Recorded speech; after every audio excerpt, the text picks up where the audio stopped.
এই পৃথিবীতে কেউ কারোর জন্য প্রয়োজনীয় না, কেউ কারোর জন্য অপরিহার্য না। বিশ্বাস করেন, যেদিন আপনি আমি মারা যাব, চোখটা চিরতরে বন্ধ হবে, সেই দিনও এই পৃথিবীতে ব্যস্ততা ঠিকই থাকবে। এমনকি আপনার আমার ঘরে যেখানে আপনার আমার লাশটা রাখা হবে, সেখানেও মানুষ আপন ব্যস্ততায় থাকবে। হয়তো কারো মোবাইলের মধ্যে বিজনেসের কল আসবে, উনি বিজনেসের কলটার কথা বলবে, হয়তো সামনে না বললেও একটু পিছনে গিয়েও হলো বলবে। কেউ বা জিজ্ঞেস করবে জানাজার টাইম কয়টায়, আবার টাইমটা শুনে অনেকে আবার রাগও দেখাতে পারে, একটু তাড়াতাড়ি করলে কেন ভালো হয়, আমাদের দূরের পথে যেতে হবে। অনেকে বলবে আগামীকাল সকালে আমাকে একটু মিটিং আছে কিংবা ওই জায়গায় যেতে হবে। অথচ এই মানুষটাকে দুনিয়ার চোখে শেষবারের মতো দেখার সুযোগ আর দেখার কোনো সুযোগ নাই। আল্লাহ চাহে তো হয়তো হাসরের ময়দানে দেখা হলেও হতে পারে, এছাড়া দুনিয়াতে আর দেখার কোনো সুযোগ। মানুষটা মারা গেলে দেখবেন মানুষের ব্যস্ততাও খুব বেড়ে যায়, সব কিছুতে তাড়াহুড়া করে।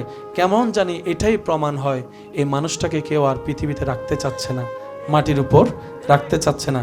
একটু দেরি হলেই মানুষ বিরক্ত বোধ প্রকাশ করে।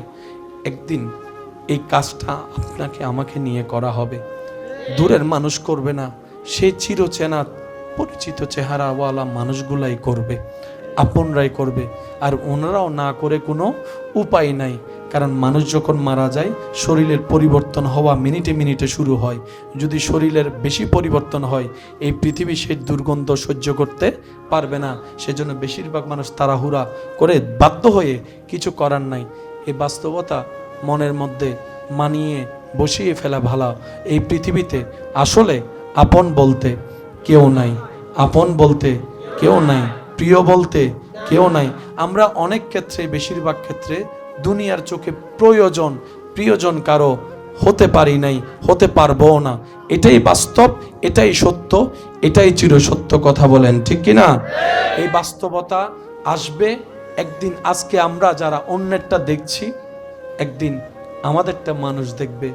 আজ দেখছি একজন সাদা কাপড় পরে খাটিয়াতে শুয়ে আছে, কয়েকজন মানুষ কাঁধে করে নিয়ে যাচ্ছে। এই দেখাটাই আমাদেরকে স্মরণ করিয়ে দেয় সেই কথা, আজকে তুমি অন্যেরটা দেখছো, যে একদিন অন্যকে দেখেছিল, আজকে সে ওই জায়গায় শুয়ে আছে। আজকে তুমি দেখছো, একদিন তুমি এখানে শুয়ে থাকবা, আরেকজন দাঁড়িয়ে দাঁড়িয়ে তোমার যাওয়াটা দেখবে, শেষ চিরবিদায়টা দেখবে। সেজন্য অন্তরে যদি ভালোবাসার স্থান দিতে হয়, সেই চিরসত্য ভালোবাসাকে জায়গা দেন, মহাব্বতকে জায়গা দেন। যে মহাব্বত আপনার দুনিয়াতেও তৃষ্ণা মিটাবে, হাসরের ময়দানও তৃষ্ণা মিটাবে, কবরকেও আলোকিত করবে, জান্নাতে যাওয়ার রাস্তাটাও সহজ করে দিবে। সুবহানাল্লাহ। আর সেই মহাব্বত হচ্ছে বান্দা হিসাবে রবের জন্য, রবের প্রেমে পাগল হওয়া, আর উম্মত হিসাবে নবী রহমাতুল লিল আলামিনের প্রেমে পাগল হওয়া। বলেন সুবহান। আল্লাহ আমাদের সবাইকে বুঝার, আমল করার তৌফিক দান করুন। পৃথিবীর সাথে যত দিল লাগে, পৃথিবীর তত লাথি মারে। তো পৃথিবীতে আমরা বাঁচবো কিরকম? পৃথিবীতে যেহেতু আছি, থাকতে তো হবে। এক কথাই বলি, আল্লাহ ওয়ালারা পরামর্শ দিচ্ছেন, পানির উপর নৌকা যেমন থাকে, পানির উপর যদি নৌকা থাকে, নৌকার উপর মানুষ ভর করে পার হতে পারে, কিন্তু নৌকাটার উপর যদি পানি উঠে যায়, দুনিয়াতে এভাবে থাকতে হবে যেন পানির উপর একটা কিস্তি ভেসে আছে, নৌকা জাহাজ ভেসে আছে। দুনিয়া নিচে, আপনি উপরে। আপনি যদি মাঝি ছাড়া নৌকাকে ছেড়েও দেন, এটা থেমে থাকবে না, চলতেই থাকবে, বাতাসে স্রোতে চলতেই থাকবে। আপনি কান্না করেন আর মন খারাপ করেন, সময় চলে যাচ্ছেই, যাবেই। সুতরাং মন খারাপ করে সময় নষ্ট করার কোনো দরকার।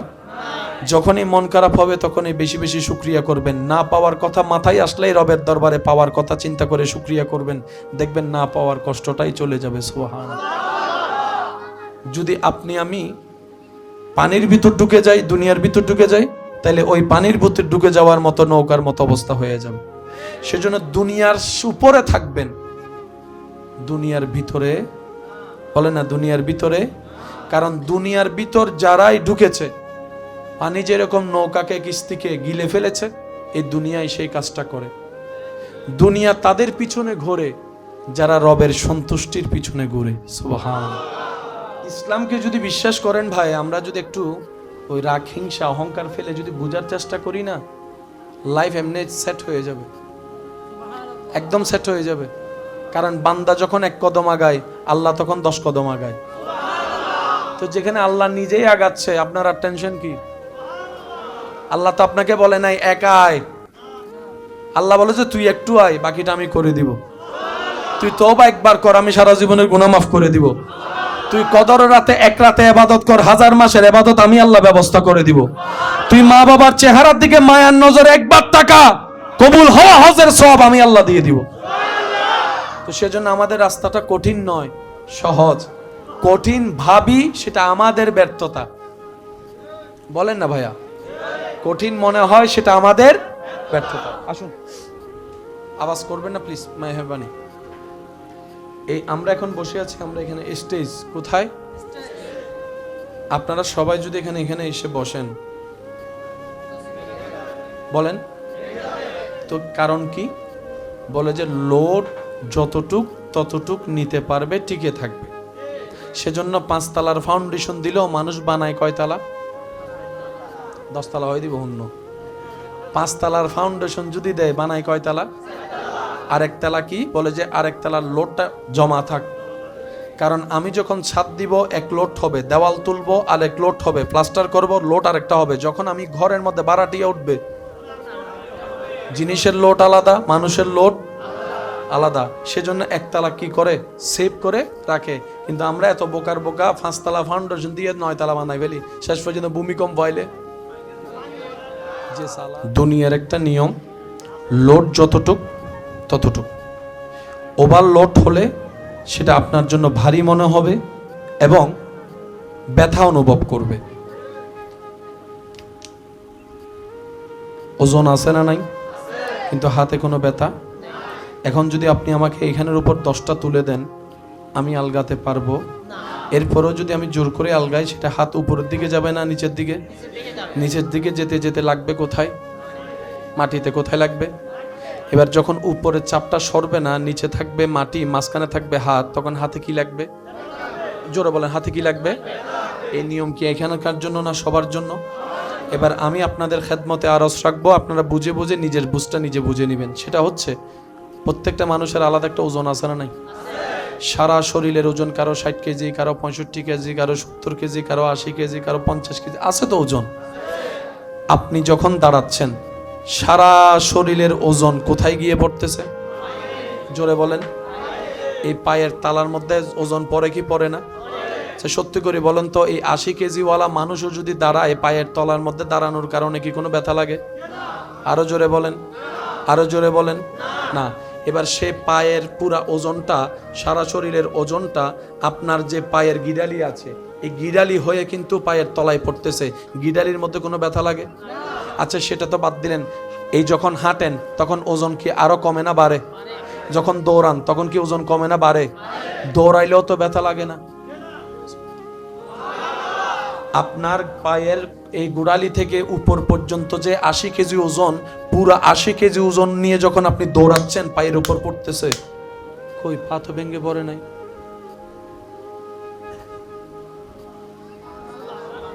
বুঝিন না পারে আর বুঝিলে সুবহানাল্লাহ হন। ইনসিডেন্ট হলে বেশি মাথার দে বুঝি দে, আরো হন জোরে সুবহানাল্লাহ। পুরা শরীরের ওজন কত? 80 কেজি। এই ছোট্ট একটা পায়ের উপর 80 কেজি ওজন চলতেছে, পা তো ভেঙে পড়ে নাই। আপনি যদি 80 কেজি ওলা এখানের উপর রাখেন, এটা তো বিজ্ঞানীরা যখন চিকিৎসা বিজ্ঞান গবেষণা করে দেখে মানবের পায়ের গোড়ালির মধ্যে, ওনারা দেখে অবাক হয়ে বলে, এই কারুকাজ, এই সিস্টেম পৃথিবীর পক্ষে সম্ভবপর নয়। একজন স্রষ্টা আছে যিনি এই সৃষ্টিটাই করেছেন। আল্লাহর কুদরত। বলেন বলেন, আল্লাহর চুল ডেলি ডেলি বাড়ে, বড় হয়? চুল বড় হয়, মোজ বড় হয়, দাড়ি বড় হয়। ঠিক এইভাবে যদি ব্রু বড় হইতো,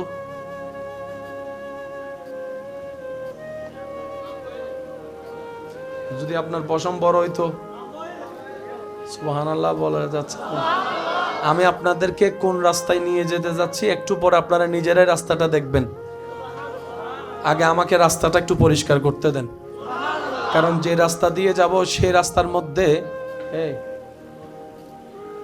কথা বলেন, যে রাস্তায় যাব সেই রাস্তার মধ্যে প্রেমিকের একটু আশেকদের দরকার একটু বেশি।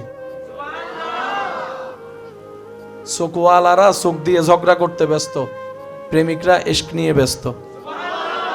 তো সিদ্ধান্ত আপনার, ঝগড়া করে সময় নষ্ট করবেন নাকি প্রেম রাজ্যের মধ্যে বিচরণ করবেন, যার যার ব্যক্তিগত ব্যাপার। তবে মনে রাখবেন, সাধারণ মানুষের 1 লাখ বছরে যে রাস্তা পার হতে পারে না একজন আশেক চোখের পলকেই। পান থেকে চুন খসলেই মেজাজ আউট অফ কন্ট্রোল হয়ে যায়।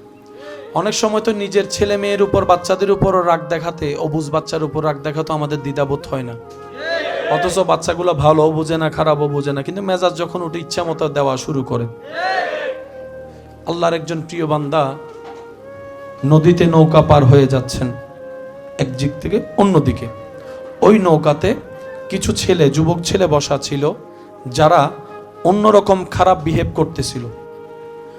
একজন বুজুর্গ বয়স্ক মানুষ দেখলে তো সম্মান করার কথা, দুষ্টামি থাকলেও দুষ্টামি চাপাই রাখার কথা, কিন্তু আমাদের মধ্যে কিছু কিছু আছি আমরা এমন যে লাজ লজ্জা বলতে কিছু নাই, আদব ভদ্রতা বলতে কিছু নাই, বড় ছোট মানতে চাই না, ঠিক কি না? এটা আসলে আমাদের অধপতন, আমাদের ব্যর্থতা।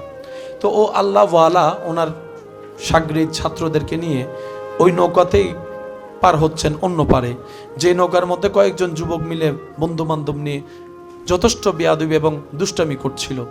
তখন ওই সাগরিদ ওই আল্লাহওয়ালা ব্যক্তিকে বললেন, হুজুর, এই পর্যন্ত আমি যতবার দেখেছি আপনার একটা দোয়া আল্লাহ ফেরত দেয় নাই, আপনি যাই দোয়া করেছেন আল্লাহ কবুল করেছেন। সুবহান।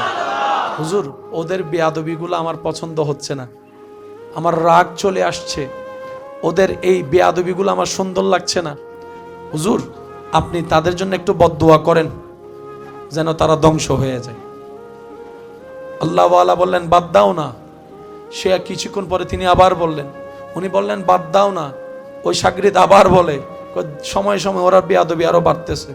এবার আল্লাহওয়ালা হাত তুলছে, আল্লাহর দরবারে হাত তুলে যখন হাত তুললেন, সাগরিদ মনে করলেন এই বুঝি বদদোয়া শব্দ জবান থেকে বের হবে।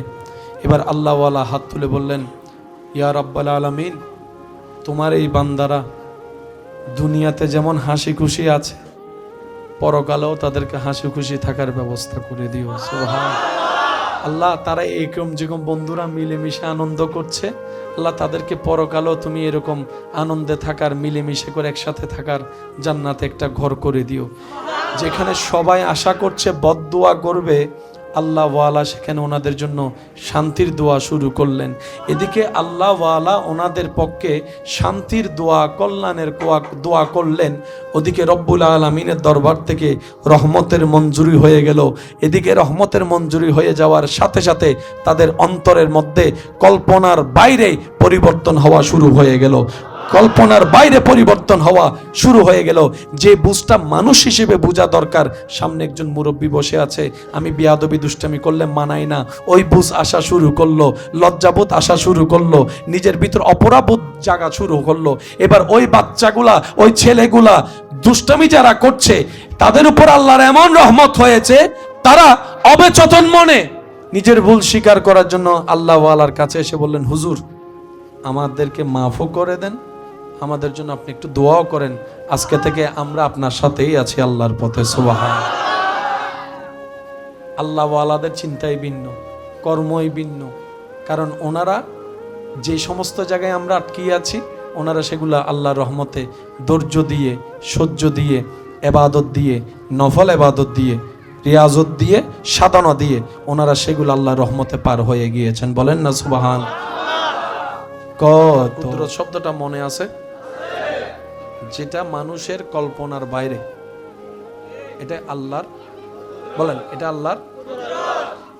আল্লাহর হাজারটা কুদরতের একটা কুদরতের নাম নবীর মেরাজ।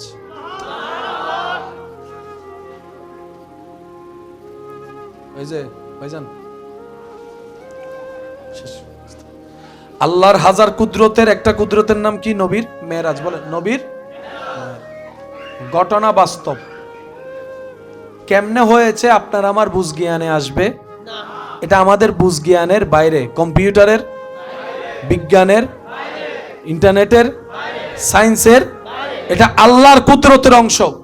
আর আল্লাহর কুদরত যেখানে আসবে, মুসলমানের কাজ হচ্ছে কোন প্রকার দাড়ি কমা ছাড়া মেনে নেওয়া। এটার নাম মুসলমান।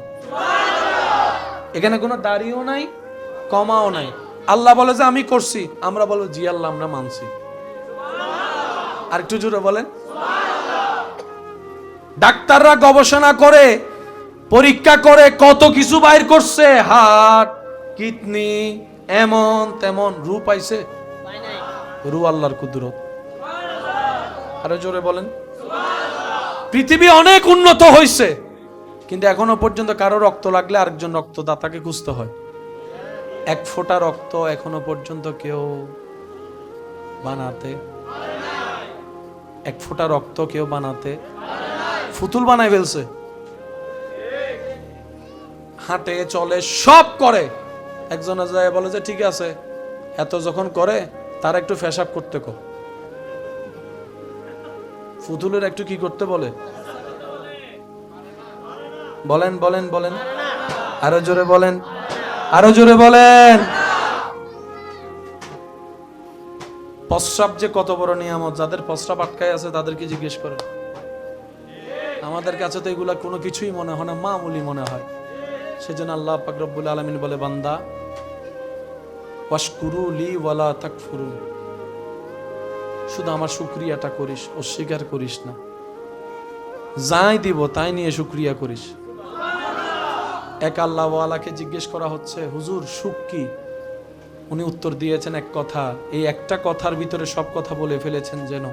উনি বলছেন, আল্লাহ তোমাকে যা দিয়েছে সেটার উপর শুকরিয়া করার নামই হচ্ছে সুখ। হুজুর ধ্বংস কি? ধ্বংস কি? উনি বললেন, লোভ করা, অহংকার করা, হিংসা করা, আমিত্ব করা, এগুলাই হচ্ছে ধ্বংসের কারণ। এই দুইটা কথার ভিতর যেন পুরো জীবন চিত্র সামনে চলে এসেছে। আল্লাহ আমাদেরকে একটু বুঝার, আমল করার, চেষ্টা করার, নিজেকে পরিবর্তন করার অন্তর থেকে তৌফিক দান করুন। আর একটু মহাব্বতের আওয়াজে হাজার কুদরতের একটা কুদরত নবীর মেরাজ। এক রাতে এত কিছু ভ্রমণ করে আসলো, হাউ ক্যান পসিবল? চোখ বলে অসম্ভব, হাত বলে অসম্ভব, ব্রেন বলে, জোরে বলেন, ব্রেন বলে, কম্পিউটার বলে, বিজ্ঞান বলে, ইন্টারনেট বলে, নাসা বলে, স্যাটেলাইট বলে, ওনারা সবাই, আমরা সবাই যারা আছি, ওনারা বলে ইটস কোয়াইট ইম্পসিবল। শুধু ইম্পসিবল না, কোয়াইট ইম্পসিবল, এটা অসম্ভব। রব বলে যে সেজন্যই তো তোদেরকে বলি, কোরআনটা শুধু পড়িস না, অন্তর দিয়ে, চোখ দিয়ে বুঝে শুনে পড়িস। এবার নবীর মেরাজের আয়াতটা সূরা বনী ইসরাইলের 1 নম্বর আয়াত, যেটা হাজারবার শুনেছেন, শুধু স্মরণ করায় দিলে আপনাদের মনে পড়ে যাবে। আপনাদের স্মরণ করার নিমিত্তে উলামায়ে কেরামের দোয়া নিয়ে বলা। কোরআনের মাধুর্যতা কত সুন্দর। মেরাজের আয়াত আল্লাহ সূরা বনী ইসরাইলে বলেছেন 1 নম্বর আয়াতে। একটু জোরে বলেন। সেখানে আল্লাহ আয়াত শুরু করছেন কি দিয়ে, আপনারা একটু খেয়াল করবেন। সুবহানাল্লাযী আসরা বিআবদিহি লাইলাম মিনাল মসজিদিল হারামে ইলাল মসজিদিল, মাশাআল্লাহ, ইলাল মসজিদিল। মাহফিল তাইলে লাভ কি বুঝুন না, এলে লাভ দেরি এনে সত্যি করে হন চাই। সুরা হওয়া মুখস্থ আছে, টেলি টুলিয়ে 3-4-500 হয় না? আচ্ছা, আই কিছু ফরিদ দি চাই, আই আর মুকুত তুলই নতুন ফরম পড়িব। ইন্নাল্লাহা ওয়া মালাইকাতাহু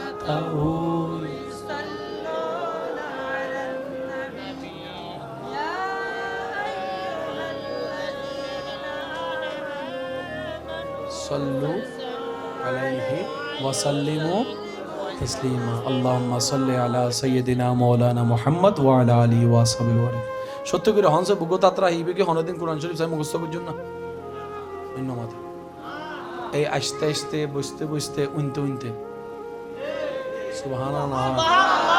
আইন ওয়ামা আরসালনাকা ইল্লা ডাইরেক্ট কারিশা বন্যান ফরতে দেখুন না আর একখানা জোর হন না আর একখানা জোর হইলে সুন্দর হইতো তো এ লাভই নেরি আয়ুন দে বইন দে বসুন দে এ লাভই নেরি এন হলে তুই শিখে নই তুই এনটা 10 জন মিতে পরে শিখিবলি আল্লাহ ইল্লা আরো শিখিবে তৌফিক দাও এই কিপটক কলা আমিন না হদারও জোর হম পরিব তো মহাব্বতের আওয়াজ হন আমিন আল্লাহ আমাদের সবার মহাব্বত কবুল করুক এবার আয়াতটা খেয়াল করবেন নবীর মেরাজ সুবহানাল্লাযী আসরা বিআবদিহি লাইলাম মিনাল মসজিদিল হারামে ইলাল মসজিদিল মাশাআল্লাহ মিনাল মসজিদিল আকসা আমাদের জীবন চলার পথে কোনো ঘটনা ঘটলে আমরা কিছু শব্দ দিয়ে সেটাকে বিশ্লেষণ করি আমি শুধু বলবো বাকিটা আপনারা নিজেদের থেকে বলবেন আমরা যদি কাউকে সুন্দর দেখি সুন্দর চেহারা দেখতে সুন্দর লাগছে দেখে আমরা কি বলি আমি কিন্তু বলি নাই আপনারা বলতেছেন স্যার বলেন তো কি এবার আমি সিচুয়েশন বলবো কি বলা দরকার সেটা আপনারা নিজেদের থেকে বলবেন আপনারা যেটাই বলবেন আমি সেটা নিয়ে আগাবো আমি নিজেদের থেকে আপনাকে চাপাই দিব না বাচ্চাটা দেখতে অনেক সুন্দর যাক পেট ভরে খাইলাম বলেন আপনারা বলেন আমি শুনি নাই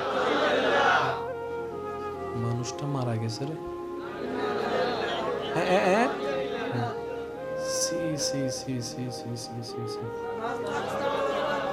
আস্তাগফিরুল্লাহ আর কি বললেন নাউজুবিল্লাহ ভাইয়া জানেন বাপ ছাড়া তো সন্তান দুনিয়াতে আসে না কিন্তু আল্লাহ যখন চেয়েছে বাপ ছাড়া ঈসা নবী দুনিয়াতে চলে আসছে হ্যাঁ কি আরো জোরে বলেন আপনি এই জায়গায় মাশাআল্লাহ বলেন না কেন কারণ আমরা এতটুক জানি কোন জায়গায় কোনটা বলতে হয় সুবহানাল্লাহ সেখানেই বলা হয় যেখানে এমন কিছু সামনে আসে যেটা আল্লাহর কুদরতের সাথে সম্পর্ক এবার সুবহানাল্লাহ কোন শব্দটা বলেছি আমরা আরো জোরে বলেন আরো জোরে বলেন সুবহানাল্লাহর সাথে আশ্চর্য অলৌকিকতার একটা সম্পর্ক আছে না নাই এবার আল্লাহ কোরআনে নবীর মেরাজের আয়াতটা যেটা শুরু করছেন সেটা কি দিয়ে শুরু করছেন একটু খেয়াল করেন সুবহানাল্লাহ সুবহানাল্লাহ সুবহানাল্লাযী আসরা বিআবদিহি লাইলাম মিনাল মসজিদিল হারামে ইলাল মসজিদিল আকসা রব বলে এক রাতে অল্প সময়ে মক্কা থেকে আকসা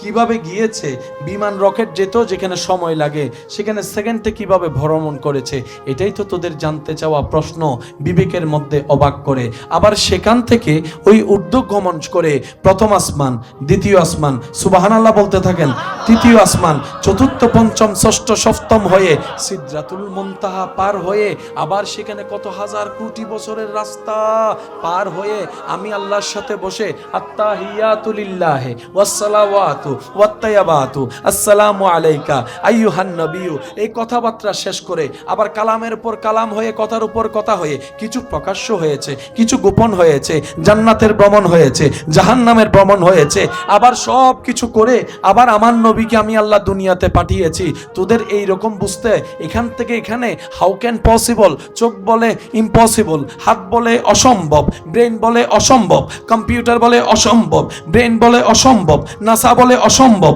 ইন্টারনেট বলে অসম্ভব এবার আল্লাহ পাক বলে আমার নবীর দিকে কেন তাকাচ্ছস কে গিয়েছে ওনার দিকে তাকাইস না কে নিয়ে গিয়েছে ওনার দিকে তাকা বান্দা তোরা বল তোদের আল্লাহ চাইলে পারে আমরা সবাই বললাম যে আল্লাহ তুমি চাইলে তো সেকেন্ডের আগে সব করতে পারো এবার আল্লাহ পাক বলে সেজন্য তো আয়াতটা সুবহানাল্লাহ বলে আমার নামটা আমি অ্যানাউন্স করে দিয়েছি সেজন্য মনে রাখবেন ইসলাম কোরআন হাদিস পড়ার চাইতে বেশি বোঝা দরকার কি দরকার বলেন কি দরকার রমজান মাসে আমরা সারা দিন কি খাই নাকি না খাই আচ্ছা আমরা না খেয়ে থাকলে আল্লাহ লাভ কি আমরা খাইলে আল্লাহ লস কি আল্লাহ আমাদেরকে না খাওয়ার রোজা দিলেন কেন একটু বিজ্ঞানকে প্রশ্ন করেন আপনাকে বিজ্ঞান জানাবে 12টি মাসের মধ্যে অন্তত প্রত্যেকটা মানুষের 1 মাস খাবার কমাই দেওয়া উচিত ক্ষুধার্ত থাকা উচিত WHO সংস্থা বিশ্ব স্বাস্থ্য সংস্থা নিয়ে যারা কাজ করেন ওনাদের গবেষণায় বলে প্রত্যেকটা মানুষের 12 মাসের মধ্যে অন্তত 1টা মাস ক্ষুধার্ত থাকা দরকার যেটা এখন বলছে মানুষের জন্য দরকার, ইসলাম সেটাকে রোজা বলে, সোম বলে অনেক আগে থেকে আইন জারি করে দিয়েছে। আমরা যখন নামাজে দাঁড়াই, আল্লাহু আকবার, আরো জোরে, রুকুতে যখন যাই আল্লাহু আকবার, মাথা, পিঠ, কোমর যদি আমরা করতে পারি, কারণ আমরা বেশিরভাগ মানুষ মানে শিকার নগর দেয় আর রুকুন মেতে কি মাথা পিঠ সমান তা না, হ্যাঁ ইয়া নতা উত্তরণ নেই, মাথা ফিট সমান করতে গেলে এই জায়গা টান হাইলে ব্যথা লাগে, ওমা শুনো তো আড়ো বেরিলে করি ফেলায় নাই ফাল্লার এন্ডায় নাই ফাল্লার হারা হইও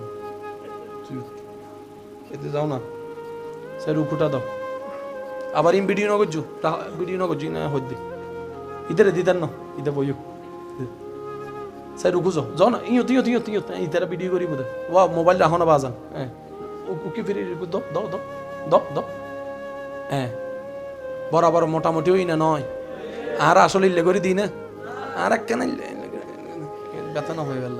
ঠিক আছে, ধন্যবাদ। বিজ্ঞান বলে মানুষ যদি পারফেক্টলি রুকু করে, তার ব্যাক পেন, হাঁটু, ব্রেন, সবকিছুর রগ যখন টান খায়, শরীরের হাড়ের রগের জন্য অনেক উপকারী হয়ে যায়।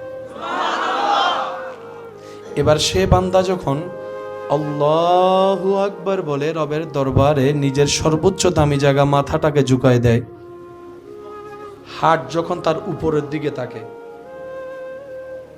হাট উপরে, মাথা, যদি কষ্ট না হয় একটু বলি, হাট, মাথা, মাথার ভিতর ব্রেন আছে, ব্রেন, এবার হার্ট যখন এভাবে হয়, রক্ত সঞ্চালন ব্রেনের মধ্যে ভালো হয়, এই ব্রেনটার জন্য উপকারী হয়ে যায়। সুবহানাল্লাহ। রব্বুল আলামিন শুধু আমাদের সওয়াব কামানোর নামাজ দেননি, বরং শরীরের উপকারের জন্য, বেনিফিট পাওয়ার জন্য, ভিতরগত বাহিরগত কল্যাণ পাওয়ার জন্য আল্লাহ তাআলা আমাদেরকে নামাজের মতো একটা ইবাদত দিয়েছেন। সুবহানাল্লাহ। আর সেই নামাজকে আল্লাহ তাআলা 24 ঘন্টা দেননি। সুবহানাল্লাহ। কারণ 24 ঘন্টা ব্যায়াম করা যায় না। আপনারা বলেন 24 ঘন্টা ব্যায়াম করায়? ব্যায়াম করার জন্য আলাদা কিছু সিস্টেম থাকে। যারা ওয়ার্কআউট করে তাদেরকে দেখবেন ঘন্টা, 1.5 ঘন্টা, 2 ঘন্টা পর্যন্ত ওয়ার্কআউট করে। এই 5 ওয়াক্ত নামাজকে যদি আপনি টাইমের মধ্যে কাউন্টিং করেন, দেখবেন 1 ঘন্টা 10-20 মিনিটের মধ্যেই হয়ে যাচ্ছে।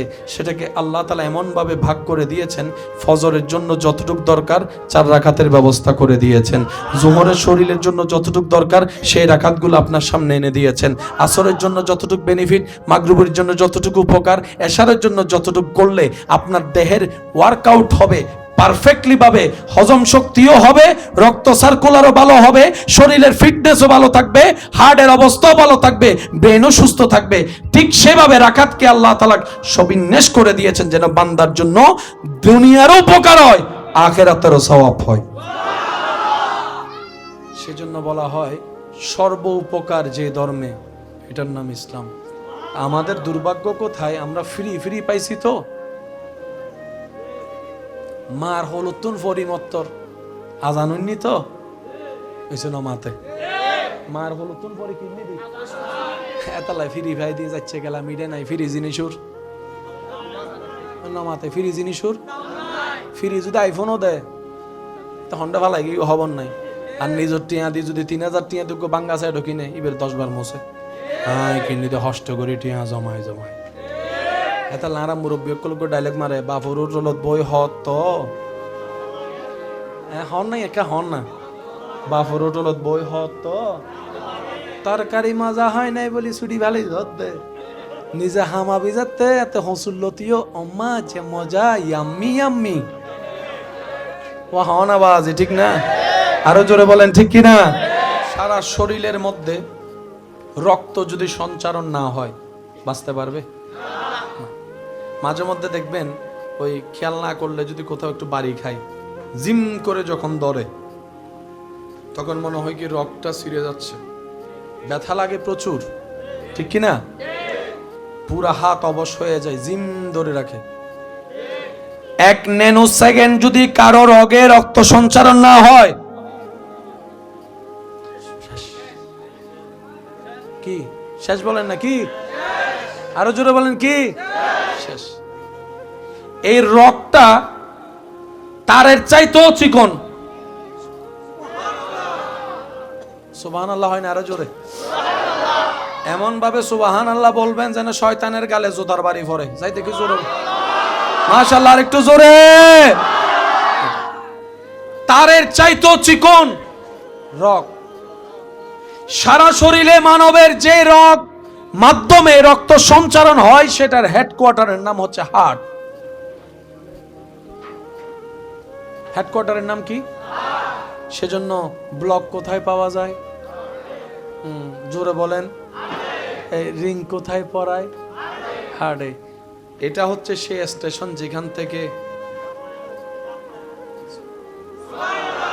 আরো জোরে, তো রিং পরানো মানে যে রক দিয়ে আপনার রক্তটা আসার কথা, চর্বির কারণে সেই জায়গায় যখন জ্যাম পড়ে যায়, রক্ত আর আসে না, তখন এখানে বাইপাস দেয়।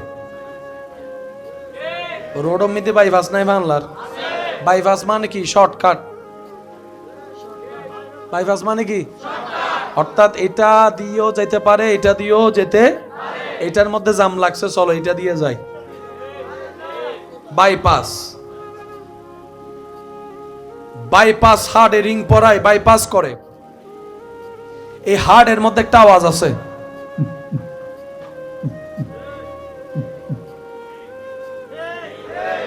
জিন্দা তাইলে মাতন, মরে গেলে চুপ করি তখন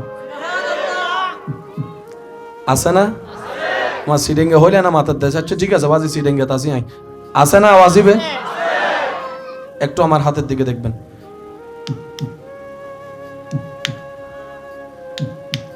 আছে না? আর আত্মন নাকি বেগুন উত্তুন? যারা ইবেরে ন মানে, এই পৃথিবীতে কেউ কারোর জন্য প্রয়োজনীয় না, কেউ কারোর জন্য অপরিহার্য না। বিশ্বাস করেন যেদিন আপনি আমি মারা যাব, চোখটা চিরতরে বন্ধ হবে, সেই দিনও এই পৃথিবীতে ব্যস্ততা ঠিকই থাকবে। এমনকি আপনার আমার ঘরে যেখানে আপনার আমার লাশটা রাখা হবে, সেখানেও মানুষ আপন ব্যস্ততায় থাকবে। হয়তো কারো মোবাইলের মধ্যে বিজনেসের কল আসবে, উনি বিজনেসের কলটার কথা বলবে, হয়তো সামনে না বললো একটু পিছনে গিয়েও হলো বলবে। কেউ বা জিজ্ঞেস করবে জানাজার টাইম কয়টায়, আবার টাইমটা শুনে অনেকে আবার রাগও দেখাতে পারে, একটু তাড়াতাড়ি করলে কেন ভালো হয়, আমাদের দূরের পথে যেতে হবে। অনেকে বলবে আগামীকাল সকালে আমাকে একটু মিটিং আছে কিংবা ওই জায়গায় যেতে হবে। অথচ এই মানুষটাকে দুনিয়ার চোখে শেষবারের মতো দেখার সুযোগ আর দেখার কোনো সুযোগ নাই। আল্লাহ চাহে তো হয়তো হাসরের ময়দানে দেখা হলেও হতে পারে, এছাড়া দুনিয়াতে আর দেখার কোনো সুযোগ। মানুষটা মারা গেলে দেখবেন মানুষের ব্যস্ততাও খুব বেড়ে যায়, সব কিছুতে তাড়াহুড়া করে। কেমন জানি এটাই প্রমাণ হয় এই মানুষটাকে কেউ আর পৃথিবীতে রাখতে চাচ্ছে না, মাটির উপর রাখতে চাচ্ছে না। একটু দেরি হলেই মানুষ বিরক্ত বোধ প্রকাশ করে। একদিন এই কাজটা আপনাকে আমাকে নিয়ে করা হবে, দূরের মানুষ করবে না, সেই চিরচেনা পরিচিত চেহারাওয়ালা মানুষগুলাই করবে, আপনরাই করবে। আর ওনারাও না করে কোনো উপায় নাই, কারণ মানুষ যখন মারা যায় শরীরের পরিবর্তন হওয়া মিনিটে মিনিটে শুরু হয়। যদি শরীরের বেশি পরিবর্তন হয়, এই পৃথিবী সেই দুর্গন্ধ সহ্য করতে পারবে না। সেজন্য বেশিরভাগ মানুষ তাড়াহুড়া করে বাধ্য হয়ে কিছু করার নাই। এই বাস্তবতা মনের মধ্যে মানিয়ে বসিয়ে ফেলা ভালো। এই পৃথিবীতে আসলে আপন বলতে কেউ নাই, আপন বলতে কেউ নাই, প্রিয় বলতে কেউ নাই। আমরা অনেক ক্ষেত্রে, বেশিরভাগ ক্ষেত্রে দুনিয়ার চোখে প্রয়োজন প্রিয়জন কারো হতে পারি নাই, হতে পারবো না। এটাই বাস্তব, এটাই সত্য, এটাই চিরসত্য কথা বলেন, ঠিক কিনা? এই বাস্তবতা আসবে একদিন। আজকে আমরা যারা অন্যেরটা দেখছি, একদিন আমাদেরটা মানুষ দেখবে। আজ দেখছি একজন সাদা কাপড় পরে খাটিয়াতে শুয়ে আছে, কয়েকজন মানুষ কাঁধে করে নিয়ে যাচ্ছে। এই দেখাটাই আমাদেরকে স্মরণ করিয়ে দেয় সেই কথা, আজকে তুমি অন্যেরটা দেখছো, যে একদিন অন্যকে দেখেছিল, আজকে সে ওই জায়গায় শুয়ে আছে। আজকে তুমি দেখছো, একদিন তুমি এখানে শুয়ে থাকবা, আরেকজন দাঁড়িয়ে দাঁড়িয়ে তোমার যাওয়াটা দেখবে, শেষ চিরবিদায়টা দেখবে। সেজন্য অন্তরে যদি ভালোবাসার স্থান দিতে হয়, সেই চির সত্য ভালোবাসাকে জায়গা দেন, মহাব্বতকে জায়গা দেন। যে মহাব্বত আপনার দুনিয়াতেও তৃষ্ণা মিটাবে, হাসরের ময়দানও তৃষ্ণা মিটাবে, কবরকেও আলোকিত করবে, জান্নাতে যাওয়ার রাস্তাটাও সহজ করে দিবে। সুবহানাল্লাহ। আর সেই মহাব্বত হচ্ছে বান্দা হিসাবে রবের জন্য, রবের প্রেমে পাগল হওয়া, আর উম্মত হিসাবে নবী রহমাতুল লিল আলামিনের প্রেমে পাগল হওয়া। বলেন সুবহান।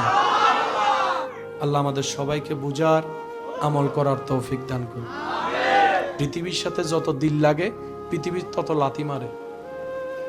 তো পৃথিবীতে আমরা বাঁচবো কিরকম? পৃথিবীতে যেহেতু আছি, থাকতে তো হবে। এক কথাই বলি, আল্লাহ ওয়ালারা পরামর্শ দিচ্ছেন, পানির উপর নৌকা যেমন থাকে, পানির উপর যদি নৌকা থাকে, নৌকার উপর মানুষ ভর করে পার হতে পারে, কিন্তু নৌকাটার উপর যদি পানি উঠে যায়, দুনিয়াতে এভাবে থাকতে হবে যেন পানির উপর একটা কিস্তি ভেসে আছে, নৌকা জাহাজ ভেসে আছে। দুনিয়া নিচে, আপনি উপরে। আপনি যদি মাঝি ছাড়া নৌকাকে ছেড়েও দেন, এটা থেমে থাকবে না, চলতেই থাকবে, বাতাসে স্রোতে চলতেই থাকবে। আপনি কান্না করেন আর মন খারাপ করেন, সময় চলে যাচ্ছে, যাবেই। সুতরাং মন খারাপ করে সময় নষ্ট করার কোনো দরকার।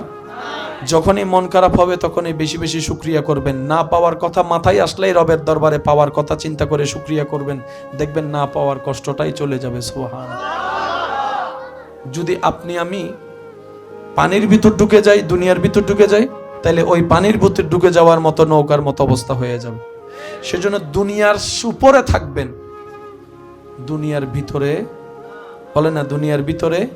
কারণ দুনিয়ার ভিতর যারাই ঢুকেছে, পানি যেরকম নৌকাকে কিস্তিকে গিলে ফেলেছে, এই দুনিয়ায় সেই কাজটা করে।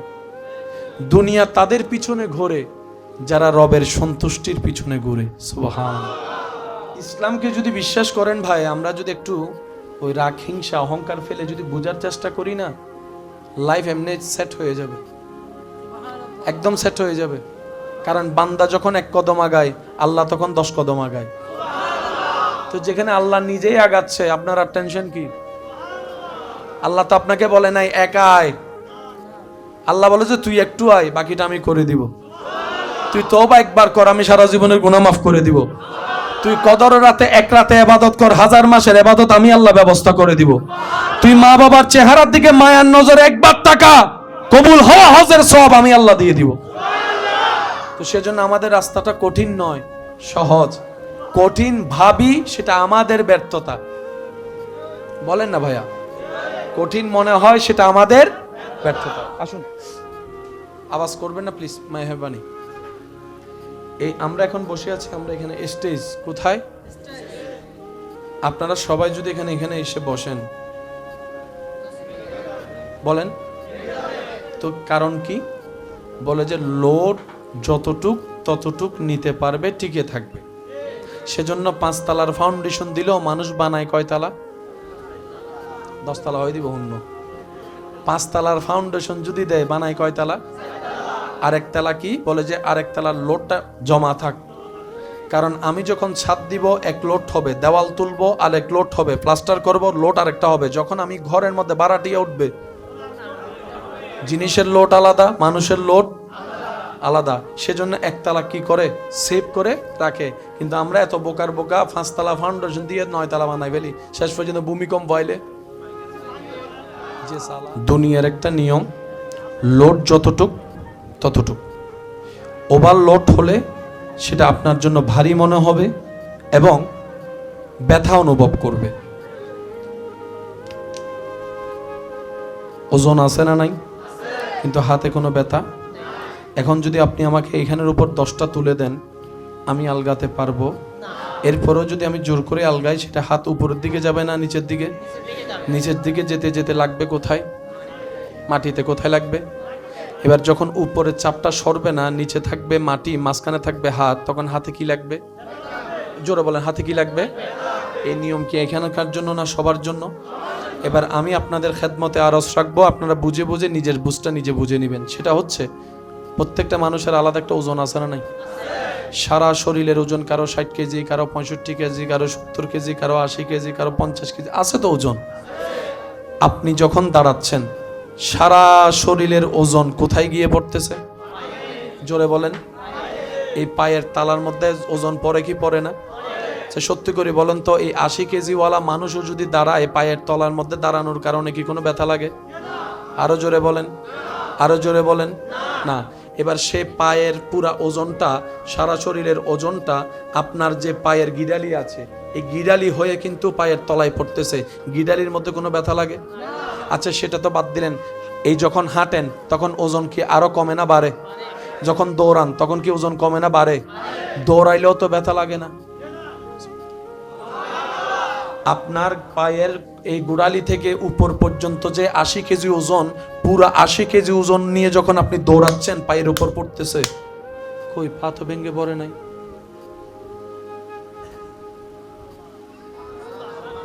বুঝিন না পারে আর অধ্যক্ষ বুঝিলে সুবহানাল্লাহ হন। ইনসি ডেঙ্গে হলে বেশি মাথার দে বুঝিতে আরো হন জোরে সুবহানাল্লাহ। পুরা শরীরের ওজন কত? 80 কেজি। এই ছোট্ট একটা পায়ের উপর 80 কেজি ওজন চলতেছে, পা তো ভেঙে পড়ে নাই। আপনি যদি 80 কেজি ওলা এখানের উপর রাখেন, এটা তো বিজ্ঞানীরা যখন চিকিৎসা বিজ্ঞান গবেষণা করে দেখে মানবের পায়ের গোড়ালির মধ্যে, ওনারা দেখে অবাক হয়ে বলে, এই কারুকাজ, এই সিস্টেম পৃথিবীর পক্ষে সম্ভবপর নয়। একজন স্রষ্টা আছে যিনি এই সৃষ্টিটাই করেছেন। আল্লাহর কুদরত। বলেন বলেন, আল্লাহর আল্লাহর চুল ডেলি ডেলি বাড়ে, বড় হয়? চুল বড় হয়, মুছ বড় হয়, দাড়ি বড় হয়। ঠিক এইভাবে যদি ব্রু বড় হইতো,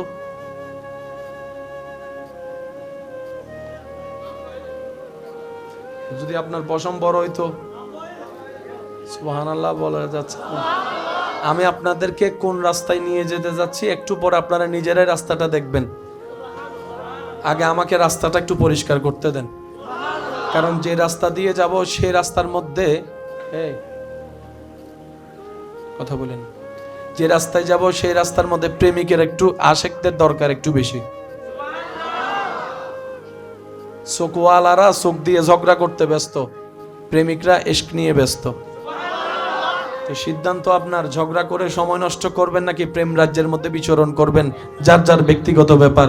তবে মনে রাখবেন, সাধারণ মানুষের 1 লাখ বছরে যে রাস্তা পার হতে পারে না, একজন আশেক চোখের পলকেই। পান থেকে চুন খসলেই মেজাজ আউট অফ কন্ট্রোল হয়ে যায়। অনেক সময় তো নিজের ছেলে মেয়ের উপর, বাচ্চাদের উপরও রাগ দেখাতে, অবুঝ বাচ্চার উপর রাগ দেখাতে আমাদের দ্বিধাবোধ হয় না। অথচ বাচ্চাগুলো ভালো বুঝে না, খারাপও বুঝে না, কিন্তু মেজাজ যখন উঠে ইচ্ছা মতো দেওয়া শুরু করে। আল্লাহর একজন প্রিয় বান্দা নদীতে নৌকা পার হয়ে যাচ্ছেন এক দিক থেকে অন্যদিকে। ওই নৌকাতে কিছু ছেলে, যুবক ছেলে বসা ছিল, যারা অন্যরকম খারাপ বিহেভ করতেছিল। একজন বুজুর্গ বয়স্ক মানুষ দেখলে তো সম্মান করার কথা, দুষ্টামি থাকলেও দুষ্টামি চাপাই রাখার কথা।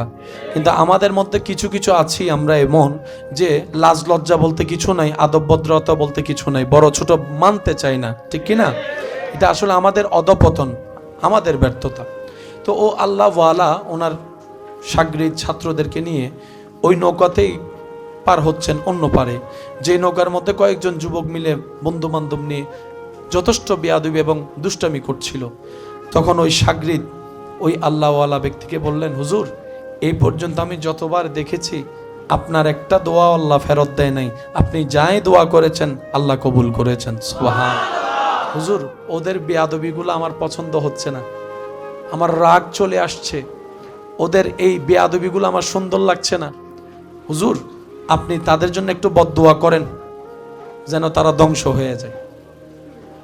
আল্লাহওয়ালা বললেন, বাদ দাও না, সে কিছুক্ষণ পরে তিনি আবার বললেন, উনি বললেন বাদ দাও না। ওই শাগরিদ আবার বলে, সময় সময় ওরা বেয়াদবি আরো বাড়তেছে। এবার আল্লাহওয়ালা হাত তুলছে, আল্লাহর দরবারে হাত তুলে যখন হাত তুললেন, শাগরিদ মনে করলেন এই বুঝি বদদুয়া শব্দ জবান থেকে বের হবে।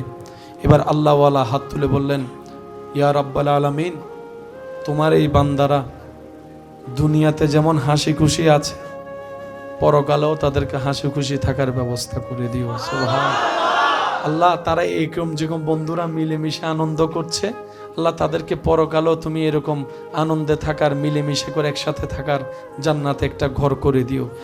যেখানে সবাই আশা করছে বদদুয়া করবে, আল্লাহ ওয়ালা সেখানে ওনাদের জন্য শান্তির দোয়া শুরু করলেন। এদিকে আল্লাহ ওয়ালা ওনাদের পক্ষে শান্তির দোয়া, কল্যাণের দোয়া করলেন। ওদিকে রব্বুল আলামিনের দরবার থেকে রহমতের মঞ্জুরি হয়ে গেল। এদিকে রহমতের মঞ্জুরি হয়ে যাওয়ার সাথে সাথে তাদের অন্তরের মধ্যে কল্পনার বাইরে পরিবর্তন হওয়া শুরু হয়ে গেল। কল্পনার বাইরে পরিবর্তন হওয়া শুরু হয়ে গেল। যে বুঝটা মানুষ হিসেবে বোঝা দরকার, সামনে একজন মুরব্বী বসে আছে, আমি বিয়াদবি দুষ্টামি করলে মানাই না, ওই বুঝ আসা শুরু করলো, লজ্জাবোধ আসা শুরু করলো, নিজের ভিতর অপরাবোধ জাগা শুরু করলো।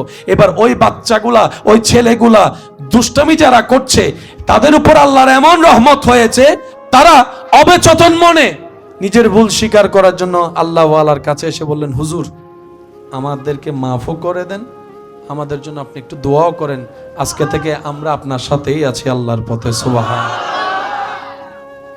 আল্লাহ ওয়ালাদের চিন্তাই ভিন্ন, কর্মই ভিন্ন। কারণ ওনারা যে সমস্ত জায়গায় আমরা আটকিয়ে আছি, ওনারা সেগুলা আল্লাহর রহমতে ধৈর্য দিয়ে, সহ্য দিয়ে, এবাদত দিয়ে, নফল এবাদত দিয়ে, রিয়াজত দিয়ে, সাধনা দিয়ে ওনারা সেগুলো আল্লাহর রহমতে পার হয়ে গিয়েছেন। বলেন না সুবহান। কুদরত শব্দটা মনে আছে?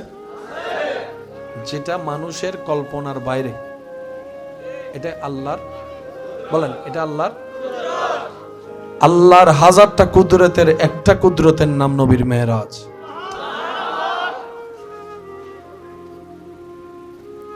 এই যে ভাইজান, আল্লাহর হাজার কুদরতের একটা কুদরতের নাম কি? নবীর মেরাজ। বলেন নবীর ঘটনা বাস্তব। কেমনে হয়েছে আপনার আমার বুঝ জ্ঞানে আসবে? এটা আমাদের বুঝ জ্ঞানের বাইরে, কম্পিউটারের, বিজ্ঞানের, ইন্টারনেটের, সায়েন্সের। এটা আল্লাহর কুদরতের অংশ। আর আল্লাহর কুদরত যেখানে আসবে, মুসলমানের কাজ হচ্ছে কোন প্রকার দাড়ি কমা ছাড়া মেনে নেওয়া। এটার নাম মুসলমান। এখানে কোনো দাড়িও নাই, কমাও নাই। আল্লাহ বলে যে আমি করছি, আমরা বলবো জি আল্লাহ আমরা মানছি। আর একটু জোরে বলেন। ডাক্তাররা গবেষণা করে, পরীক্ষা করে কত কিছু বাইর করছে, হার্ট, কিডনি, এমন তেমন। রূপ পাইছে? রু আল্লাহর কুদরত। আরে জোরে বলেন।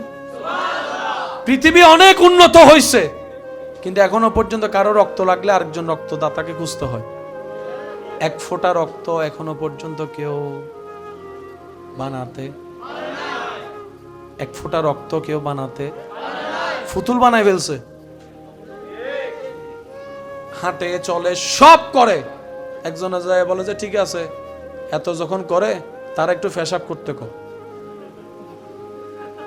ফুতুলের একটু কি করতে বলে? বলেন বলেন বলেন, আরো জোরে বলেন, আরো জোরে বলেন। প্রস্রাব যে কত বড় নিয়ামত, যাদের প্রস্রাব আটকায় আছে তাদেরকে জিজ্ঞেস করেন। আমাদের কাছে তো এগুলা কোনো কিছুই মনে হয় না, মামুলি মনে হয়। সেজন্য আল্লাহ পাক রব্বুল আলামিন বলে, বান্দা ওয়াশকুরু লি ওয়ালা তাকফুরুন, শুধু আমার শুকরিয়াটা করিস, অস্বীকার করিস না। যাই দিব তাই নিয়ে শুকরিয়া করিস। এক আল্লাহ ওয়ালাকে জিজ্ঞেস করা হচ্ছে, হুজুর সুখ কি? উনি উত্তর দিয়েছেন এক কথা। এই একটা কথার ভিতরে সব কথা বলে ফেলেছেন যেন। উনি বলছেন, আল্লাহ তোমাকে যা দিয়েছে সেটার উপর শুকরিয়া করার নামই হচ্ছে সুখ। হুজুর ধ্বংস কি? ধ্বংস কি? উনি বললেন, লোভ করা, অহংকার করা, হিংসা করা, আমিত্ব করা, এগুলাই হচ্ছে ধ্বংসের কারণ। এই দুইটা কথার ভিতর যেন পুরো জীবন চিত্র সামনে চলে এসেছে। আল্লাহ আমাদেরকে একটু বুঝার, আমল করার, চেষ্টা করার, নিজেকে পরিবর্তন করার অন্তর থেকে তৌফিক দান করুন। আর একটু মহাব্বতের আওয়াজে হাজার কুদরতের একটা কুদরত নবীর মেরাজ। এক রাতে এত কিছু ভ্রমণ করে আসলো, হাউ ক্যান পসিবল? চোখ বলে অসম্ভব, হাত বলে অসম্ভব, ব্রেন বলে, জোরে বলেন, ব্রেন বলে, কম্পিউটার বলে, বিজ্ঞান বলে, ইন্টারনেট বলে, নাসা বলে, স্যাটেলাইট বলে, ওনারা সবাই, আমরা সবাই যারা আছি, ওনারা বলে ইটস কোয়াইট ইম্পসিবল। শুধু ইম্পসিবল না, কোয়াইট ইম্পসিবল, এটা অসম্ভব। রব বলে যে সেজন্যই তো তোদেরকে বলি কোরআনটা শুধু পড়িস না, অন্তর দিয়ে, চোখ দিয়ে বুঝে শুনে পড়িস। এবার নবীর মেরাজের আয়াতটা সূরা বনি ইসরাইলের 1 নম্বর আয়াত, যেটা 1000বার শুনেছেন, শুধু স্মরণ করায় দিলে আপনাদের মনে পড়ে যাবে। আপনাদের স্মরণ করার নিমিত্তে উলামায়ে কেরামের দোয়া নিয়ে বলা, কোরআনের মাধুর্যটা কত সুন্দর। মেরাজের আয়াত আল্লাহ সূরা বনি ইসরাইলে বলেছেন 1 নম্বর আয়াতে, একটু জোরে বলেন। সেখানে আল্লাহ আয়াত শুরু করছেন কি দিয়ে, আপনারা একটু খেয়াল করবেন। সুবহানাল্লাযী আসরা বিআবদিহি লাইলাম মিনাল মসজিদিল হারামে ইলাল মসজিদিল, মাশাআল্লাহ, ইলাল মসজিদিল। মাহফিল তাইলে লাভ কি বুঝুন না, এলে লাভ দেরি এনে সত্যি করে হন চাই সূরা হওয়া মুখস্থ আছে, টেলি টুলিয়ে 300-400 হয় না। আচ্ছা, আই কিছু ফরিদ দি চাই, আই আর মুকুত লইরা অনারতুন ফরম পড়িব। ইন্নাল্লাহা ওয়া মালাইকাতাহু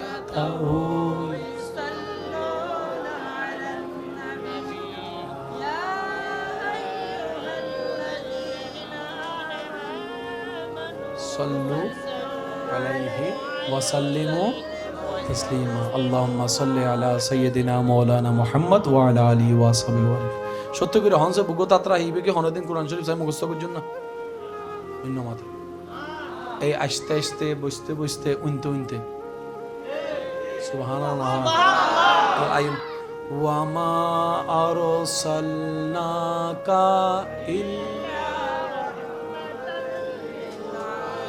ডাইরেক্ট কারিশা বন্নান ফরতে দেখুন না, আর কানা জোরে হন না, আর একখানা জোরে হইলে সুন্দর হইতো তো।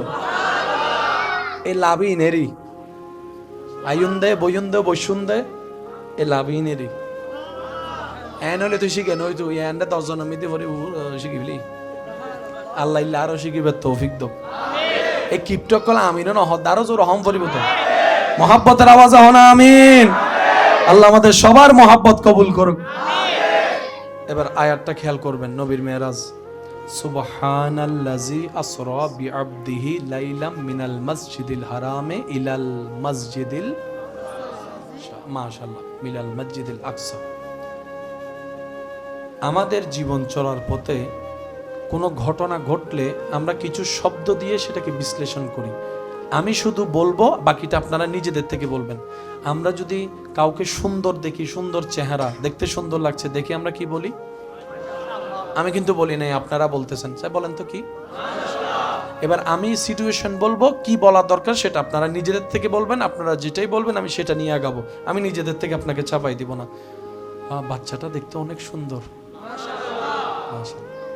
যাক পেট ভরে খাইলাম।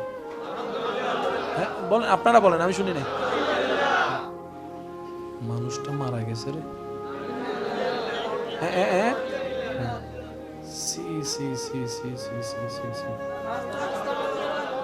আস্তাগফিরুল্লাহ। আর কি বললেন? নাউজুবিল্লাহ। ভাইয়া জানেন, বাপ ছাড়া তো সন্তান দুনিয়াতে আসে না, কিন্তু আল্লাহ যখন চেয়েছে বাপ ছাড়া ঈসা নবী দুনিয়াতে চলে আসছে। হ্যাঁ কি? আরো জোরে বলেন। আপনি এই জায়গায় মাশাআল্লাহ বলেন না কেন? কারণ আমরা এতটুকু জানি কোন জায়গায় কোনটা বলতে হয়। সুবহানাল্লাহ সেখানেই বলা হয় যেখানে এমন কিছু সামনে আসে যেটা আল্লাহর কুদরতের সাথে সম্পর্ক। এবার সুবহানাল্লাহ কোন শব্দটা বলেছি আমরা? আরো জোরে বলেন, আরো জোরে বলেন। সুবহানাল্লাহর সাথে আশ্চর্য অলৌকিকতার একটা সম্পর্ক আছে না নাই? এবার আল্লাহ কোরআনে নবীর মেরাজের আয়াতটা যেটা শুরু করছেন সেটা কি দিয়ে শুরু করছেন একটু খেয়াল করেন। সুবহানাল্লাহ সুবহানাল্লাহ সুবহানাল্লাজি আসরা বিআবদিহি লাইলাম মিনাল মসজিদিল হারামে ইলাল মসজিদিল আকসা। রব বলে এক রাতে অল্প সময়ে মক্কা থেকে আকসা কিভাবে গিয়েছে, বিমান রকেট যেত যেখানে সময় লাগে সেখানে সেকেন্ডে কিভাবে ভ্রমণ করেছে, এটাই তো তোদের জানতে চাওয়া প্রশ্ন, বিবেকের মধ্যে অবাক করে।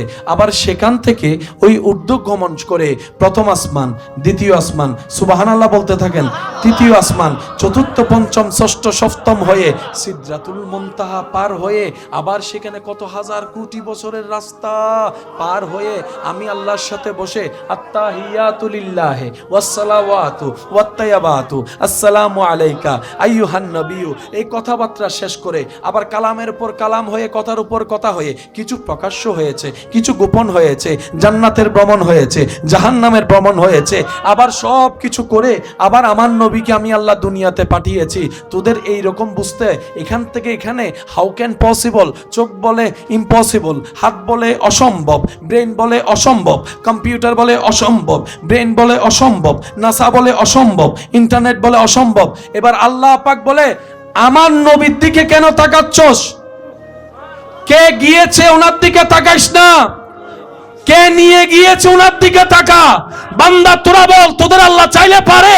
আমরা সবাই বললাম যে আল্লাহ তুমি চাইলে তো সেকেন্ডের আগে সব করতে পারো। এবার আল্লাহ পাক বলে সেজন্য তো আয়াতটা সুবহানাল্লাহ বলে আমার নামটা আমি অ্যানাউন্স করে দিয়েছি। সেজন্য মনে রাখবেন ইসলাম, কোরআন, হাদিস পড়ার চাইতে বেশি বোঝা দরকার। কি দরকার বলেন, কি দরকার? রমজান মাসে আমরা সারা দিন কি খাই নাকি না খাই? আচ্ছা আমরা না খেয়ে থাকলে আল্লাহ লাভ কি? আমরা খাইলে আল্লাহ লস কি? আল্লাহ আমাদেরকে না খাওয়ার রোজা দিলেন কেন? একটু বিজ্ঞানকে প্রশ্ন করেন, আপনাকে বিজ্ঞান জানাবে 12টি মাসের মধ্যে অন্তত প্রত্যেকটা মানুষের 1 মাস খাবার কমায় দেওয়া উচিত, ক্ষুধার্ত থাকা উচিত। WHO সংস্থা, বিশ্ব স্বাস্থ্য সংস্থা নিয়ে যারা কাজ করেন ওনাদের গবেষণায় বলে প্রত্যেকটা মানুষের 12 মাসের মধ্যে অন্তত 1টা মাস ক্ষুধার্ত থাকা দরকার। যেটা এখন বলছে মানুষের জন্য দরকার, ইসলাম সেটাকে রোজা বলে, সোম বলে অনেক আগে থেকে আইন জারি করে দিয়েছে। আমরা যখন নামাজে দাঁড়াই আল্লাহু আকবার, আরো জোরে, রুকুতে যখন যাই আল্লাহু আকবার, মাথা, পিঠ, কোমর যদি আমরা করতে পারি, কারণ আমরা বেশিরভাগ মানুষ মানে শিকার নগর দেয় আর রুকুন মে দিকে মাথা পিঠ সমান তা না, হ্যাঁ কে মাথা উত্তরণ নেই, মাথা ফিট সমান করতে গেলে এই জায়গা টান হয়, টান হাইলে ব্যথা লাগে। ওমা শুনো তো আড়ো বেরিলে করি ফেলাই নাই ফাল্লার এন্ডাই নাই ফাল্লার হারা হইও যাও না সে রুকুটা দাও আবার ইম ভিডিও নগরজু ভিডিও নগরজি না হইতে ইদারে দিদার না ইদা বইও সে রুকু যাও না ইয়ো তিয়ো তিয়ো তিয়ো ইদারা ভিডিও করি বোধ ওয়া মোবাইল রাখো না বাজান, হ্যাঁ উকি ফিরে রুকু দাও দাও দাও দাও দাও, হ্যাঁ বরাবর মোটামুটি হই না নয় আর আসলে ইল্লে করে দিই না আর এক কেন ব্যথা না হয়ে গেল। ঠিক আছে, ধন্যবাদ। বিজ্ঞান বলে মানুষ যদি পারফেক্টলি রুকু করে তার ব্যাক পেন, হাঁটু, ব্রেন, সবকিছুর রগ যখন টান খায় শরীরের হাড়ের রগের জন্য অনেক উপকারী হয়ে যায়। এবার সে বান্দা যখন আল্লাহু আকবার বলে রবের দরবারে নিজের সর্বোচ্চ দামি জায়গা মাথাটাকে ঝুঁকায় দেয়, হার্ট যখন তার উপরের দিকে থাকে, হার্ট উপরে, মাথা, যদি কষ্ট না হয় একটু বলি, হার্ট, মাথা, মাথার ভিতর ব্রেন আছে, ব্রেন। এবার হার্ট যখন এভাবে হয় রক্ত সঞ্চালন ব্রেনের মধ্যে ভালো হয়, এই ব্রেনটার জন্য উপকারী হয়ে যায়। সুবহানাল্লাহ। রব্বুল আলামিন শুধু আমাদের সওয়াব কামানোর নামাজ দেননি, বরং শরীরের উপকারের জন্য, বেনিফিট পাওয়ার জন্য, ভিতরগত বাহিরগত কল্যাণ পাওয়ার জন্য আল্লাহ তাআলা আমাদেরকে নামাজের মতো একটা ইবাদত দিয়েছেন। সুবহানাল্লাহ। আর সেই নামাজকে আল্লাহ তাআলা 24 ঘন্টা দেননি। সুবহানাল্লাহ। কারণ 24 ঘন্টা ব্যায়াম করা যায় না। আপনারা বলেন 24 ঘন্টা ব্যায়াম করায় যায় না। ব্যায়াম করার জন্য আলাদা কিছু সিস্টেম থাকে। যারা ওয়ার্কআউট করে তাদেরকে দেখবেন ঘন্টা, 1.5 ঘন্টা, 2 ঘন্টা পর্যন্ত ওয়ার্কআউট করে। এই 5 ওয়াক্ত নামাজকে যদি আপনি টাইমের মধ্যে কাউন্টিং করেন, দেখবেন 1 ঘন্টা 1 ঘন্টা 10-20 মিনিটের মধ্যেই হয়ে যাচ্ছে। সেটাকে আল্লাহ তাআলা এমনভাবে ভাগ করে দিয়েছেন, ফজরের জন্য যতটুকু দরকার 4 রাকাতের ব্যবস্থা করে দিয়েছেন। জোহরের শরীরের জন্য যতটুকু দরকার সেই রাকাতগুলো আপনার সামনে এনে দিয়েছেন। আসরের জন্য যতটুকু বেনিফিট, মাগরিবের জন্য যতটুকু উপকার, এশারের জন্য যতটুকু করলে আপনার দেহের ওয়ার্কআউট হবে পারফেক্টলি ভাবে, হজম শক্তিও হবে, রক্ত সার্কুলারও ভালো হবে, শরীরের ফিটনেসও ভালো থাকবে, হার্টের অবস্থাও ভালো থাকবে, ব্রেনও সুস্থ থাকবে। ঠিক সেভাবে রাকাতকে আল্লাহ তাআলা সবিন্যাস করে দিয়েছেন যেন বান্দার জন্য দুনিয়ারও উপকার হয়, আখিরাতেরও সওয়াব হয়। সেজন্য বলা হয় সর্ব উপকার যে ধর্মে, এটার নাম ইসলাম। আমাদের দুর্ভাগ্য কোথায়, আমরা ফ্রি পাইছি তো। মার হলুতুন ফরিমত্তর আজানুন্নি তো হইছে নমাতে মার হলুতুন ফরি কিনে দি এতলাই ফ্রি ভাই দিয়ে যাচ্ছে গেলা মিডে নাই ফ্রি জিনিসুর নমাতে ফ্রি জিনিসুর ফ্রি যদি আইফোনও দেয় তখন ভালো লাগে হবন নাই। আর নিজের টিয়া দিয়ে যদি 3000 টিয়া দুঃখ বাঙ্গা চাই ঢুকিনে এবার 10 বার মোছে কিনে দিয়ে হষ্ট করে টিয়া জমায় এটা লারা মুরব্বী লোক ডাইলেক্ট মারে বাফুরুর রলত বই হত হন নাই একা হন না বাফুরুর রলত বই হত তরকারি মজা হয় নাই বলি ছুটি ভালোই ধরতে নিজে হামা বিজাতে এত হসুল্লতিও অম্মা যে মজা ইয়াম্মি ও হন আওয়াজ ঠিক না? আরো জোরে বলেন ঠিক কিনা? সারা শরীরের মধ্যে রক্ত যদি সঞ্চারণ না হয় বাঁচতে পারবে?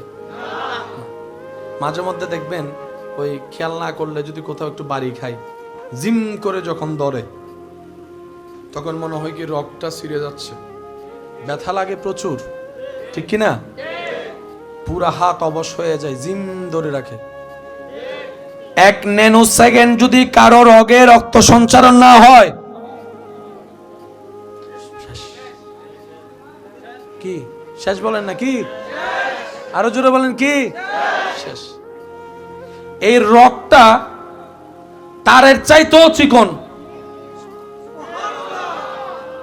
সুবহানাল্লাহ হয় না? আরো জোরে এমন ভাবে সুবহানাল্লাহ বলবেন যেন শয়তানের গালে জুতার বাড়ি পড়ে। যাই দেখি জোরে মাশাআল্লাহ, আর একটু জোরে। তারের চাইতেও চিকন রক। সারা শরীরে মানবের যে রক মাধ্যমে রক্ত সঞ্চারণ হয় সেটার হেডকোয়ার্টারের নাম হচ্ছে হার্ট। হেডকোয়ার্টারের নাম কি? সেজন্য ব্লক কোথায় পাওয়া যায়? জোরে বলেন। এই রিং কোথায় পরায়? হার্টে। এটা হচ্ছে সেই স্টেশন যেখান থেকে, আরো জোরে, তো রিং পরানো মানে যে রক্ত দিয়ে আপনার রক্তটা আসার কথা, চর্বির কারণে সেই জায়গায় যখন জ্যাম পড়ে যায়, রক্ত আর আসে না, তখন এখানে বাইপাস দেয়। রোডের মধ্যে বাইপাস নাই বাংলার? বাইপাস মানে কি? শর্টকাট। বাইপাস মানে কি? অর্থাৎ এটা দিয়েও যেতে পারে, এটা দিয়েও যেতে, এটার মধ্যে জাম লাগছে, চলো এটা দিয়ে যাই। বাইপাস। বাইপাস হার্টে রিং পরায়, বাইপাস করে। এই হার্টের মধ্যে একটা আওয়াজ আছে,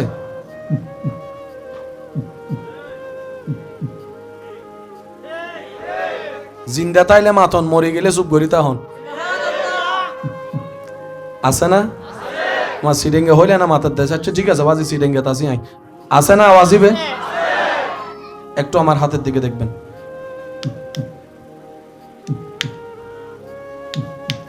আছে না? আর আত্মন নাকি বেগুন উত্তম? যারা ইবেরে ন মানে না ওই বছর এর চাইতো আজিম উসান সুন্দরভাবে একটা মাহফিল উপহার দেওয়ার আল্লাহ তৌফিক দান করুন। আর একটু জোরে বলেন। কাজ করতে গেলে ইচ্ছায় অনিচ্ছায় ভুল হয়। আমি চিনি না কমিটির সবাইকে, কাউকে চিনি না, মানে পরিচয় আমার নাই, তারপর আমি বলি আপনাদের মিলে কিনা দেখেন। কাজ করতে গেলে ভুল হয় কি হয় না? ভুলগুলা যেভাবে আমরা ধরি, ভালো কাজের উৎসাহ তো দিতে পারি।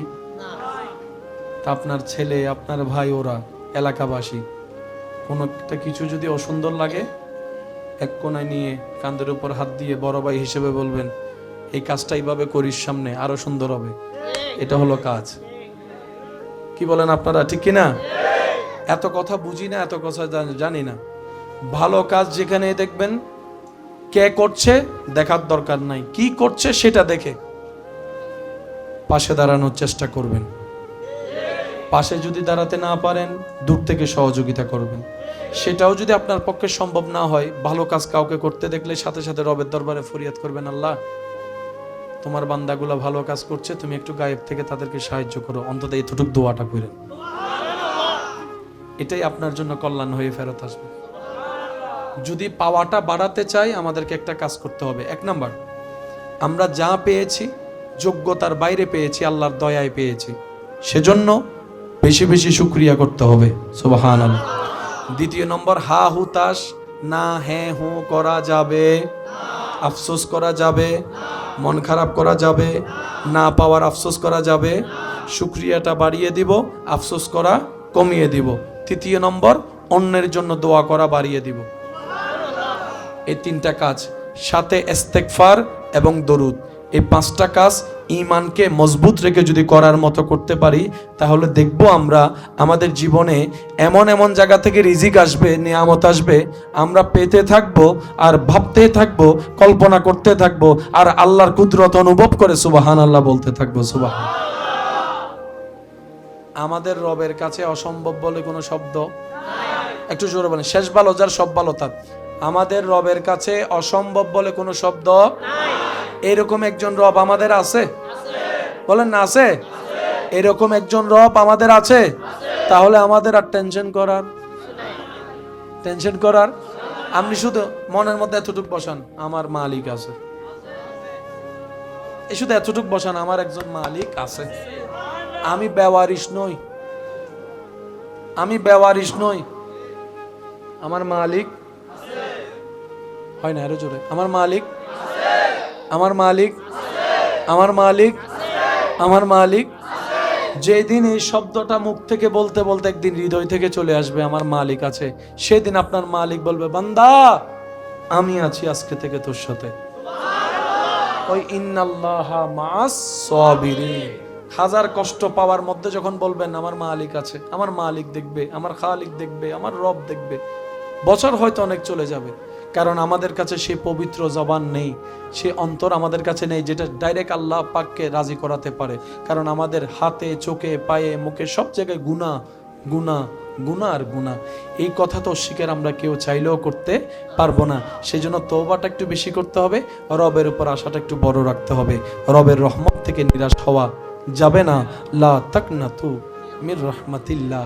রবি বলছেন আমার রহমত থেকে নিরাশ হইস না, পাইলেও নিরাশ হইস না, না পাইলে তো নিরাশ হইছে না, আমার দিকে তাকায় থাকবি, আমার দিকে চেয়ে থাকবি, আমার কাছে দোয়া করতে থাকবি, নবীর প্রেম নিয়ে আমি রব্বুল আলামিনের দিকে তাকায় থাকতে থাকবি। যেই দিন তোর ধৈর্য ধরা, সহ্য করা আমি রবের কাছে পছন্দ হয়ে যাবে, সেই দিন থেকে আমি রব তোর সাথী হওয়া শুরু করব, আমার রহমত তোকে ঘিরে ধরবে। সুবহানাল্লাহ। রব ফেরেশতাকে ডেকে বলবে, ফেরেশতা অমুকের ছেলে অমুক, অমুকের মেয়ে অমুক, আমি রবের প্রিয় বান্দার লিস্টিতে নাম লেখাইছি আজকে থেকে, একটু খেয়াল রাখিস। এই একটু খেয়াল রাখিস, এই খেয়াল রাখাটা আপনাকে জান্নাত পর্যন্ত পৌঁছায় দিবে। আমাদের খেয়াল রাখা কি 5-10 মিনিট? আমরা মানুষ যখন খেয়াল রাখি কয় মিনিট? অনেক মানুষ মারা যাওয়ার আগে যদি সুযোগ পায়, অনেক আশেপাশের আত্মীয় স্বজনকে বলে, আমি যাচ্ছি আমার ছেলে মেয়েগুলোকে একটু দেখিও আমার মেয়েটার বিয়ে হয় না, একটু তোমরা মিলে সবাই মিলে বিয়ে দিও, বলে যায় 3 দিন পরে কারো আর মনে থাকে না। অনেক সময় দেখবেন কোনো অভিভাবক মারা গেলে ওই এতিম বাচ্চা যারা আছে তাদের দায়িত্ব নেওয়ার জন্য 10 জন দাঁড়ায় যায়। হ্যাঁ, পড়ালেখা আমি করাবো, বিয়ে আমি দেব। 40 দিন পরে ঘরে যে বাজার নাই সে খবর নেওয়ারও মানুষ। এটাই দুনিয়ার বাস্তবতা, মেনে নেওয়াটাই বুদ্ধিমানের কাজ। আপনি বলবেন যে কেউ আমাকে দেখছে না, তাহলে আমার বাজারটা হবে কিভাবে? আমি আমার ভাই বোনকে শুধু এতটুকু বলবো, আপনার রব আছে, আপনার টেনশন করার দরকার নাই। কারণ রিজিকের দায়িত্বটা আল্লাহ কোনো বান্দার উপর ছেড়ে দেয় নাই। বান্দার সৃষ্টির রিজিকের সম্পূর্ণ দায়িত্ব আল্লাহ নিজের কুদরতি ব্যবস্থাপনায় রেখেছেন। সুবহানাল্লাহ। সেজন্য আপনার রিজিক নিয়ে টেনশন করতে হবে না। আপনি না থাকলে আপনার ছেলে মেয়েরা কি খাবে না খাবে সে ভাবনায় আপনাকে থাকতে হবে না। আপনার আমার কাজ হচ্ছে পরিশ্রম করা, সততার সাথে থাকা, সততার তাকে সাথে চলা। বাকি কাজ সাজিয়ে দিবেন তিনি কে? আর একটু মহাব্বতের আওয়াজে বলেন, বাকি কাজ সাজিয়ে দিবেন কে? সন্তানের জীবন সাজিয়ে দিবেন কে? সন্তানদের খাবার ব্যবস্থা করে দিবেন কে? পরিবারের খাবারের ব্যবস্থা করে দিবেন কে? ওই আল্লাহ আছে, ওই আল্লাহ দেখে, ওই আল্লাহ শুনে, ওই আল্লাহ দিতে পারে। তাহলে আমাদের আর টেনশন করার দরকার। আল্লাহ আমাদের সবাইকে বুঝার তৌফিক দান করুন। আমরা শ্রদ্ধায় ভালোবাসায় আমরা দাঁড়িয়ে নবীকে সালাম দেব। আপনারা সুশৃঙ্খলভাবে তাবারুকের খেদমতটা গ্রহণ করবেন। ইয়া নবী সালাম